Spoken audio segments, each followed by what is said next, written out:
All right, welcome to another episode of Closers or Losers. I'm here with my co-host, the man, the myth, the legend, all the way in Sydney, Australia, bundled up because it's extremely cold there. In my summers here in the U.S., it's basically his winters in our Sydney office. Matt, what's going on over there, man? You staying safe? You guys are in lockdown mode again? Yeah, we are. We're in lockdown again. So I think one person sneezed. One person sneezed. I know. Somebody sneezed. Didn't have a mask, didn't have 7 vaccine shots. So you guys are in lockdown for 3 years. All right. Enough's enough. All right. So today, what we want to cover is a little bit more on the B2B end, because we always get asked this question in our Facebook group, Sales Revolution. If you haven't joined, by the way, just go to Sales Revolution. There'll be a group join here. You can join for free. We do a lot of training inside our Facebook group every single week. But in that Facebook group, Sales Revolution, a lot of people ask us like, hey, I sell B2B, complex selling environment. How do I get to the real decision makers? Like, how do I navigate in companies I'm selling to get to the real decision makers? Because a lot of people struggle with that. They think that the first person they talk to, maybe a C-level executive, is the decision maker, and they try to pitch and sell them and all this crazy stuff. And then they end up finding out there's more people than that person and the CEO. Maybe there's 5 or 6 or 7 other decision makers. So what questions do we need to do, and what's the mindset behind that? And then we're going to talk about one of our clients, because we not only do we train company salespeople, but we also train individual salespeople. And we're going to talk about one individual that we started training. When did we start training TC? Maybe 5 months ago? 9 months ago? No, like 5. Okay, it's somewhere in that range. But this guy never sold anything. Never been in sales, worked at he was like an assistant stage manager. He wasn't even the manager. He was like the assistant of the assistant, never sold anything. COVID hit, didn't have a job because there's no more live events, and bumbled into sales, didn't know what he was doing the first 3 or 4 months, got into our training, and is a rock star now, probably going to make close to 350, 400,000 in commissions his first year. That is insane, but he has the right skills. How did he go from selling $5,000 and $10,000 products and services to just closing a 200,000 plus paid in full product, selling the same thing? So what does it take to actually do that? So first of all, Matt, your thoughts real quick from the transition from going from selling B2C, more transactional, to B2B. I think I think the core principles of what you have to do stays the same. It's just like the way that it's done is slightly different. You know what I mean? Yeah. It's like the dance is slightly different. It is like a dance. I think that also you're dealing with, you get different objections, but you have to tick the same boxes, because you're a lot less often dealing with people who are pulling money out of their own pocket. But in saying that, they have budgetary constraints that they have to work with, because they don't have a lot of mobility in how much more they can go out of that. Whereas someone B2C, they might not have money, but they can borrow it, or they can find it. You can get ways around that. So like you have similar concerns, but they're dealt in slightly different ways, right? And then from there, it's like the process is just a bit longer. But I think it's probably a slightly more rewarding process a lot of the time, because I find the conversations are a little bit more productive. Sure. And a little bit more stimulating than just doing straight B2B. But there's also the hybrid, which is like the B2 individual business owner, which is kind of the hybrid, which would be selling like coaching and consulting services. Sure. So more like an also that hybrid business owner. Yeah, it's kind of in the mix. It's a little bit. It is like a dance. It's almost like you're playing a game of chess, but you have to know the right moves. You have to know not only the right questions to ask, but who should you be asking those to, and why. And how do you get in not only the decision makers in on what you're doing, but also how do you get other people who are influencing that decision? Now, they might not make the decision. They might not be the one that's cutting the check, okay? But they might be influencing that decision. Let's say if you're selling SaaS and you're selling some type of software that has to be integrated, let's say you're selling cybersecurity or something, right? And the IT department has to be involved in that. Now, they're not making the decision. It's a CEO, other people head of that. But let's say one of the project managers in that IT department brings up some real concerns because maybe they feel like they're going to lose their job by implementing what you're offering. Maybe that's a big one. Maybe they feel threatened. Maybe they feel like, this is really good, but, having to train everybody how to do that, it's going to take too much of my time. And I want to spend more time at home with my kids. You just don't know. So you have to influence those influencers who are going to maybe complain or say they don't like it or whatever to the actual decision makers. And once you learn the right skills to find out who those people are, then you have more of a control over that sales process rather than you getting towards the end. They're about to pull the trigger, so you think, and then they just ghost you and you never know why. Yeah, I think that's really interesting as well, because you do have to create the advocate within the corporate environment. One of the guys that we went through, I don't even know if you ever spoke to him. He just kind of went through the training. He came to us because he was pitching a VC firm for his business. And so he wanted to get better at sales so he could show more sales. And he runs for construction companies like a data management. It's like a SaaS product. Sure. And he ended up through just fixing, because in his environment, nobody sells. Everyone just presents. That's it, right? Correct. So he ended up trying to get a super large contract with a company called Westfield, which is a huge building company that also does anyway. So he ended up finding a corporate advocate, and I helped coach him through the process. Yeah. And he signed like a $25 million deal after 3 months, and that was the biggest deal he'd done prior to that was maybe a few $100,000. And it was just because he had a sales process that he could take someone through. And then he went for VC. Yeah. He got a big venture capital deal. Yeah. And now the business is just going from stride to stride. And it's simply all because, and he tells me it's all because we just learned how to communicate with our prospects and our clientele better.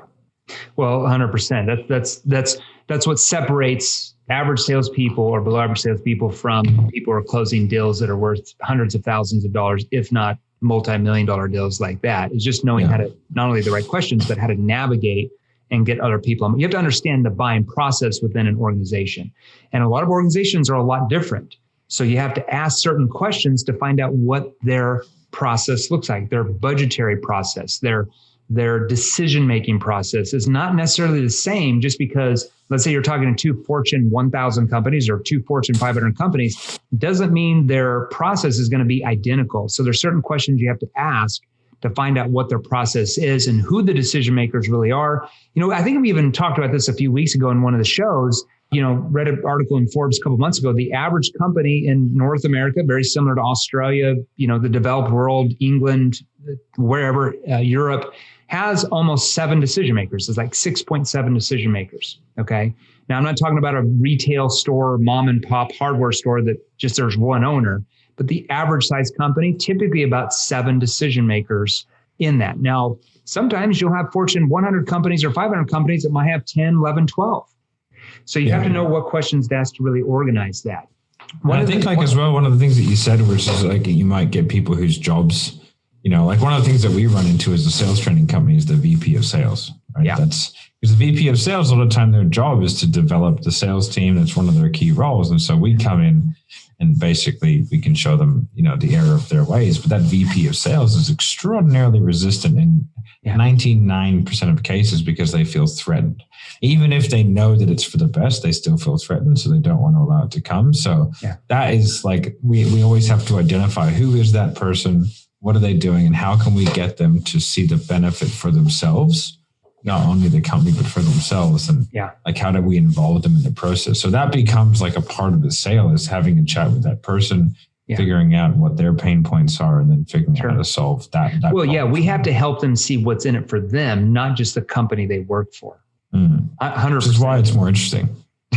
It's very intriguing. I agree. So what we want to do in the B2B world is, like I said, we use certain questions, NEPQ questions. If you've not heard of that, that stands for Neuro Emotional Persuasion Questioning, our methodology, to get them to look at the value of your solution, solving their problems, getting them results over lower price solutions that might not solve the problems they have, right? The motto is value always outweighs price if you can pull out enough emotion from that potential prospect where they want to move away from that pain. Okay. Mm-hmm. So one question we typically want to ask most companies is something like this. John, can you walk me through the criteria that you guys use when picking a company to solve these issues you've talked about? Okay. Now that's a generic version. Depending on what you sell, you're going to implement a few things in there, but let me repeat that. Can you walk me through the criteria you use when picking a company to solve these issues you talked about today? Now, why do we want to ask that? Because that question helps you understand the decision-making process in that organization, so you're better prepared to bring in other decision makers into that process. Your thoughts on that? Yeah, I think like having an understanding of, one, the budgetary constraints, two, the decision-making process, and three, all the people involved are like a key thing to find out. We speak to a lot of SaaS companies who want sales training. And I think like, and the thing about SaaS is like, man, the commission structures are incredible. Sure.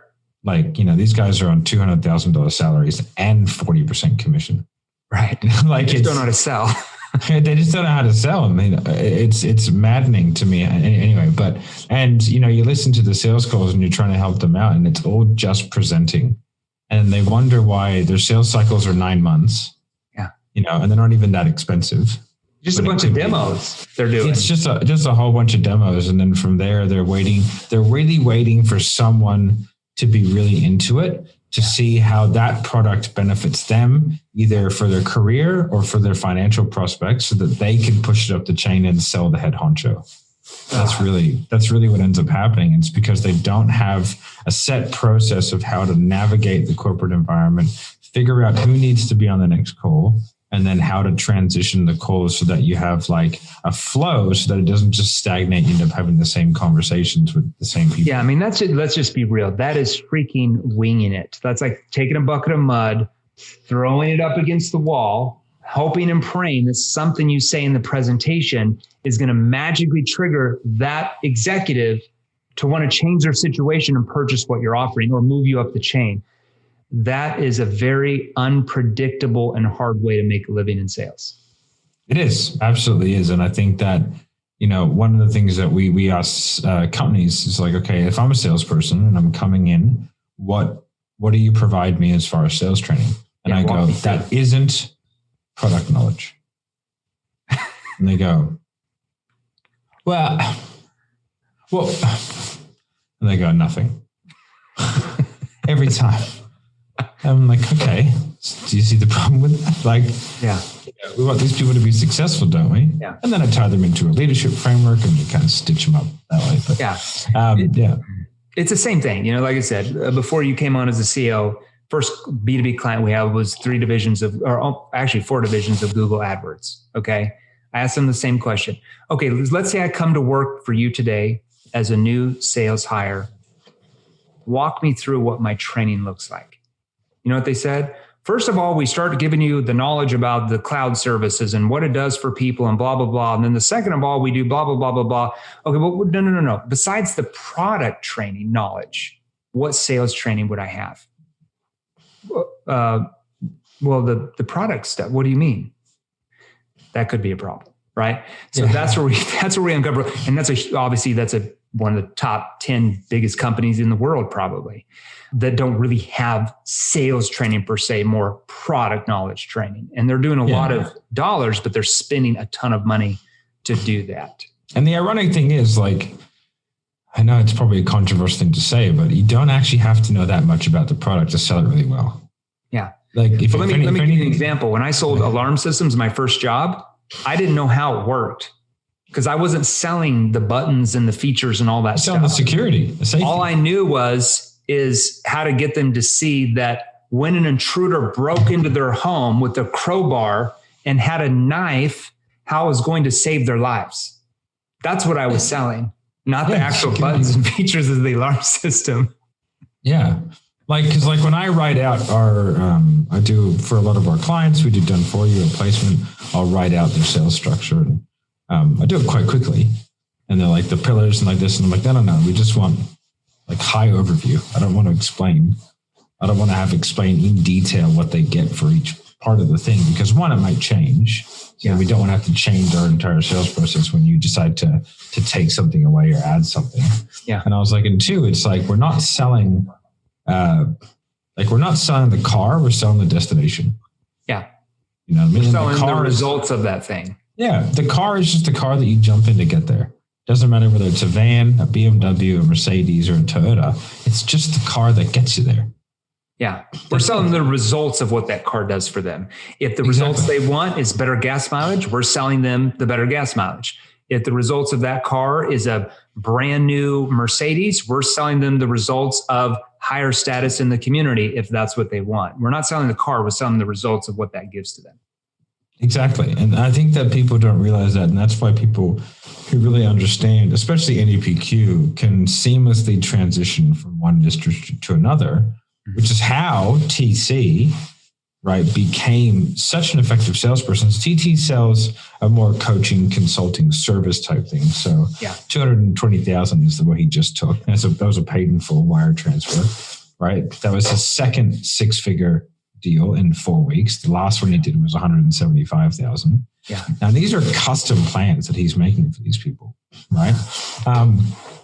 And so like in the coaching and consulting space, like those kind of numbers are borderline unheard of. Nobody ever does. Nobody does 6-figure paid in full. Because we, like I said, a lot of those type of clients, we do done for you sales for them. We bring in salespeople, train them, all that stuff. A lot of our done for you services in that space over than just training.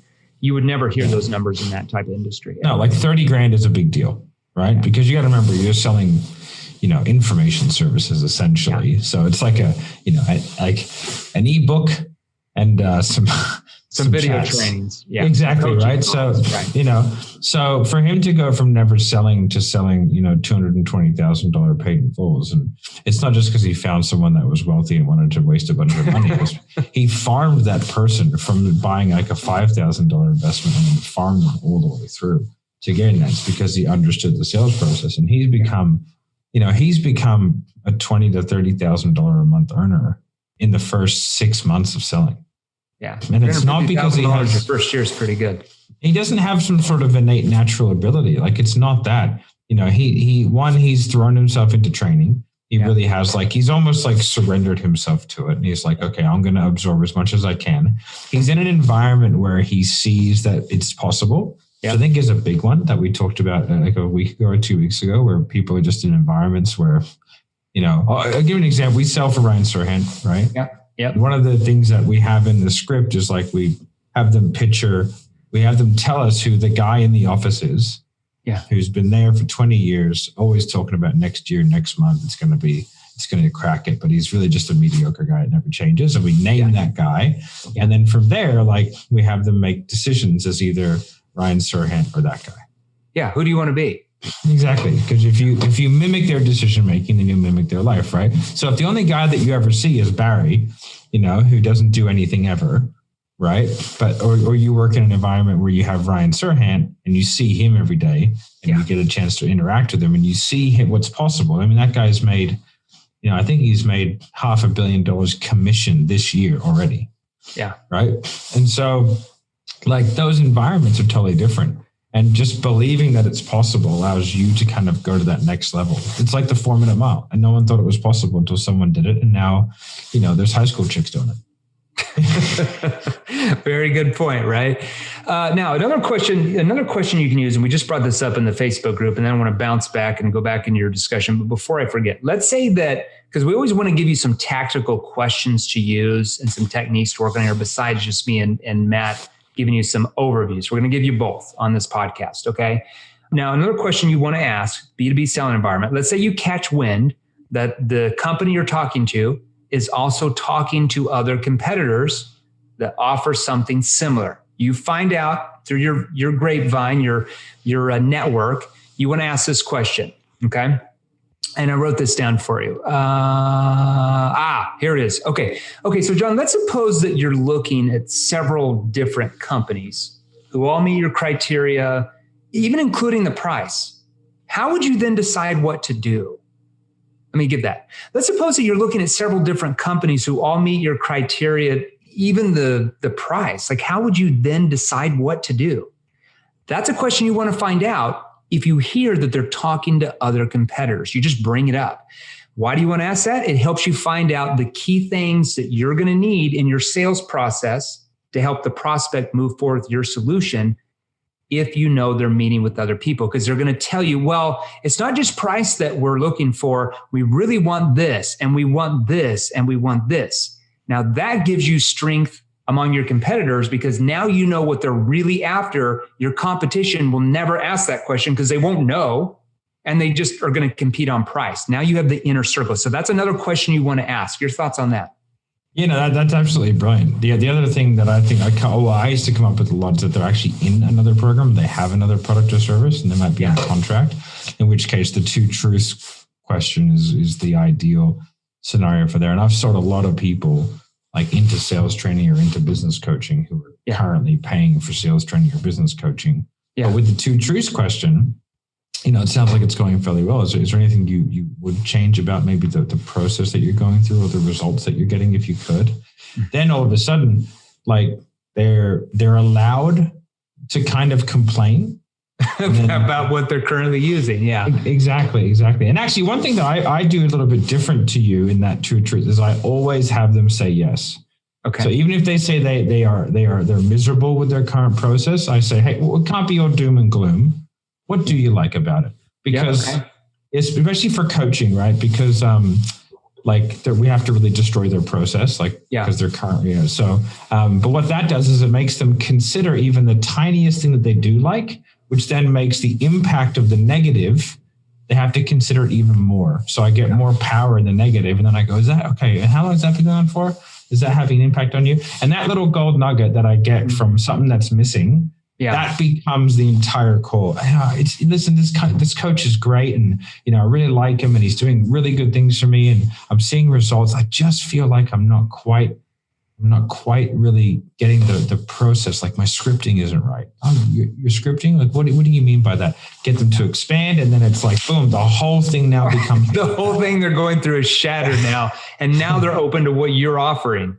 Yeah. And so and then it's like we create the linchpin between where they are and where they want to be is that one thing. And then we can get them to sign up on the spot there and then, even though they're currently paying for a similar service. Because we do it all the time, There's a reason why we did 121 sales last month. And some of those guys were in coaching programs, right? But you know what I mean? It's just a case of okay, well, that's now the linchpin.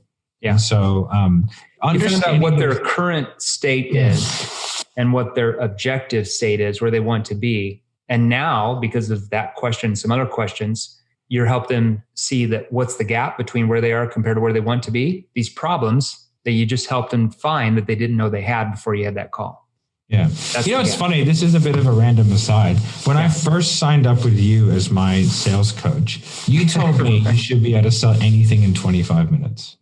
And I did not believe you until about 4 months ago. Okay. About 4 months ago, I started selling. I haven't had a call that's lasted more than 25 minutes in about 4 months. Yeah, told you.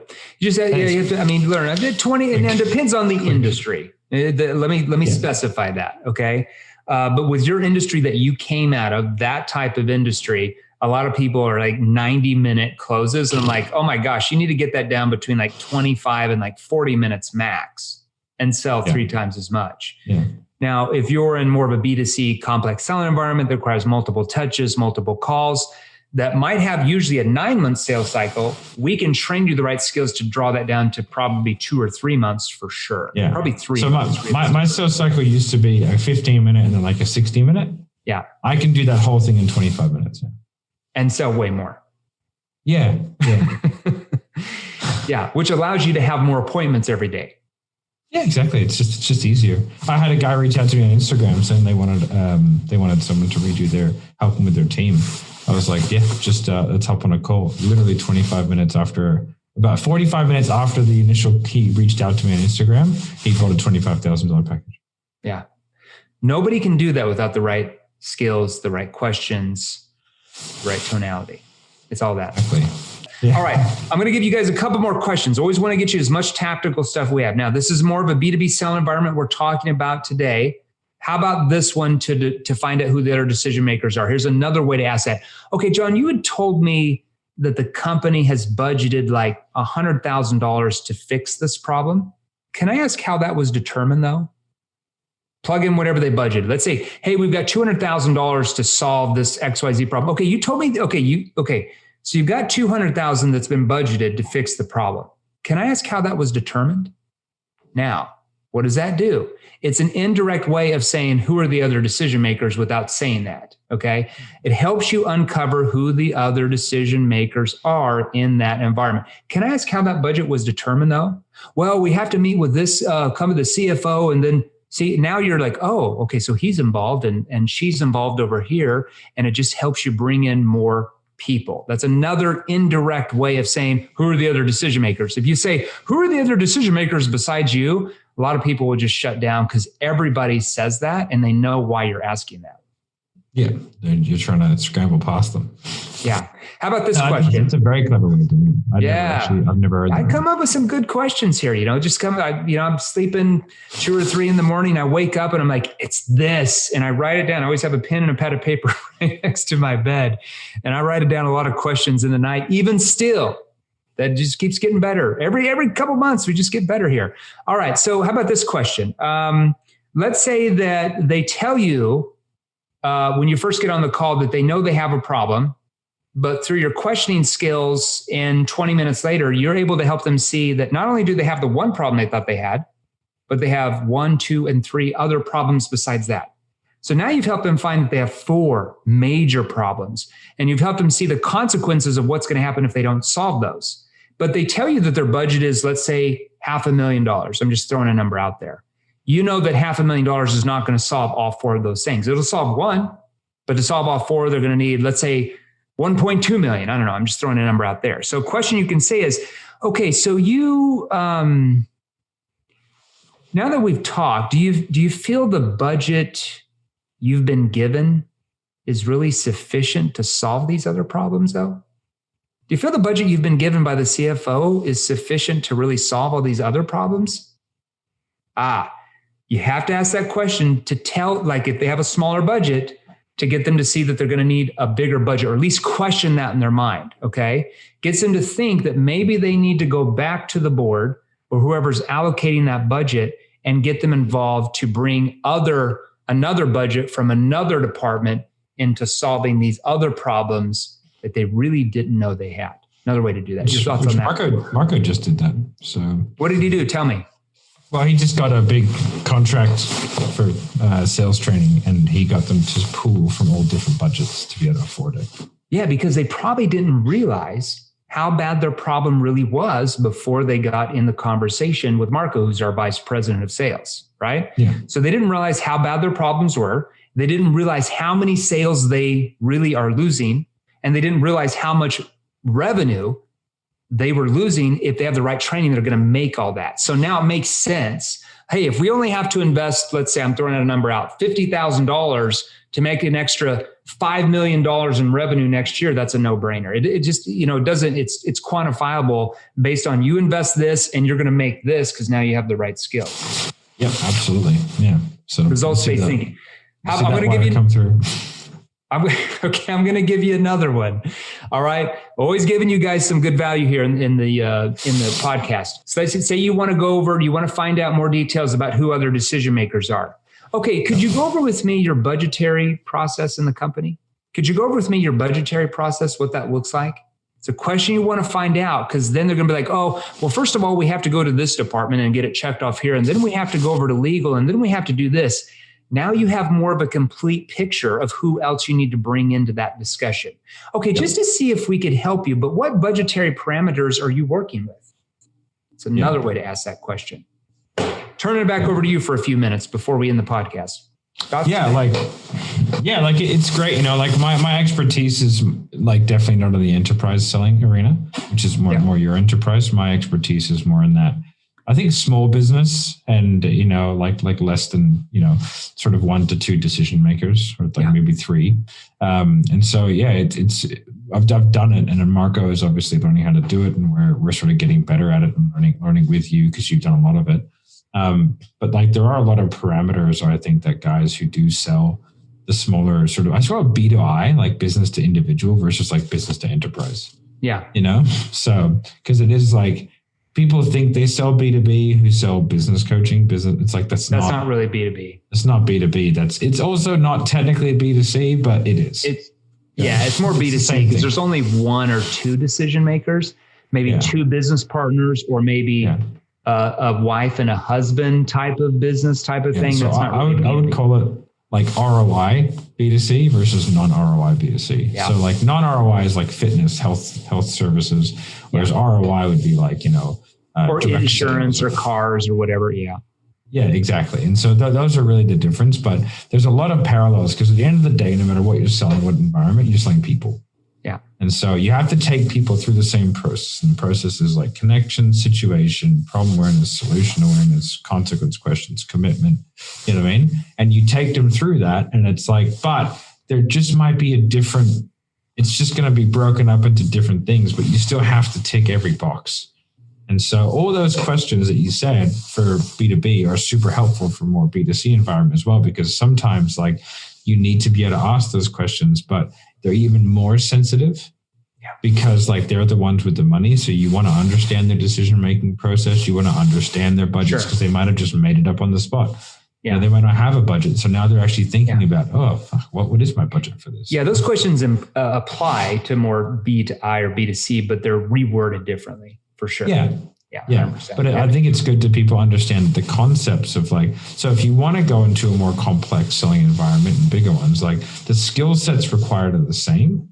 Yeah. Right. The initial skill sets, but then from there, you just change the process slightly and how it's delivered. But essentially you're always selling people, Yeah. Marco's in the process of like, I heard, he's in the process of selling quite a large organization. At the moment with literally thousands of sales reps. Yep. And I was there for the call the other day and he had this guy like nearly in tears. Yeah.